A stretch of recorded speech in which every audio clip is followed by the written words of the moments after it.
Hi guys, Pete the Wargamer here and welcome back to another conversion tutorial. In this video I'm going to be showing you how you can go about converting your Primaris Space Marines to represent members of the White Scars chapter. So let's get started.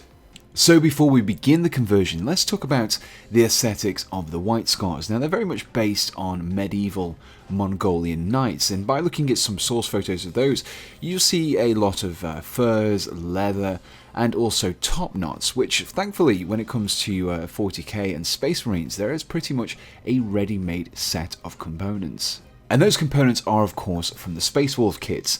Now we will need to make some modifications to these components to remove any runic or wolf iconography from them, but apart from that, most of the components can be used for the White Scars. The basis of this conversion will be of course the Primaris Intercessors kit, and I'll be assembling a Sergeant. Now the reason I'm doing that is because it gives us a few more options to add various different White Scars details to the miniature. So the first detail that I'll be adding to our White Scar is the belt guard that we find on the Space Wolves kit.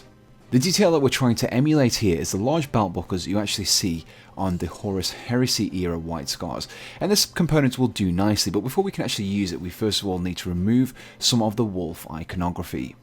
So using a hobby knife, you want to very carefully and very slowly start peeling away the wolf detail that we have on the belt. You just want to do it very incrementally. If you try to cut away too much, you can end up damaging the underside and creating gashes and gouges that we don't want, or potentially slipping and cutting yourself. So take time when you're doing this and try not to obscure or cut away any of the details that we don't want to remove.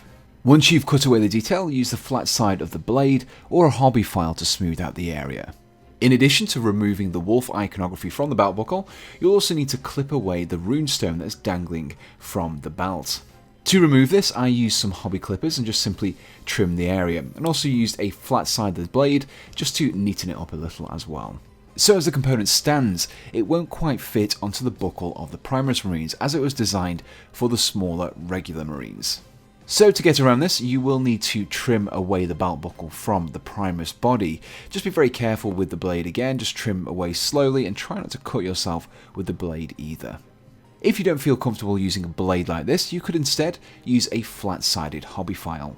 I would also recommend trimming incrementally and keep bringing in the components every now and again to make sure that you haven't removed too much. You basically want to have a nice snug fit.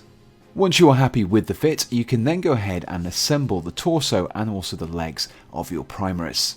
However, before we go about gluing the belt to the Primaris, we first of all want to make sure that it doesn't interfere with the legs that we've just added on. As you can see here, the actual cloth knot is going to be getting in the way, so we need to remove this. And so once again, I'll be using some clippers to remove the offending area. With the belt guard trimmed down, we can now go ahead and glue it to the main Primaris body. For our next component, again I'll be raiding the Space Wolves bits box. This is going to be for some fur items. Now there are lots of different items in that set, including this shoulder pad which has the fur hanging from it. Luckily the old style shoulder pads fit perfectly on the Primaris, which means you can go ahead and stick it straight on. Now there are some additional non-Space Wolf details that we can add to our White Scar, and these can be found on some of the Empire kits, notably this feather that we have here and also this small leather pouch. These details can be used to adorn various parts of your miniature, such as the belt that I'm applying the pouch to here. Now these more primitive looking pouches such as this are perfect for adding to your Primaris because they really help to finish off the more primitive appearance of some of the equipment, which is a nice juxtaposition against the high-tech power armor. Now the final detail that I'll be adding to our White Scar Primaris consists of two parts. The first one is optional, but the second one is quite easy to do. Now for the first part, we will need some sculpting putty. Now the material that I'm using here is called Procreate, and it's a 2-part putty, much like green stuff, although I do find that this is much easier to work with. So use a knife to cut away 2 small parts. Remember to keep your tools moistened whenever you're working with putty to prevent it from sticking to the blades. Once cut away, mix the 2 colours thoroughly.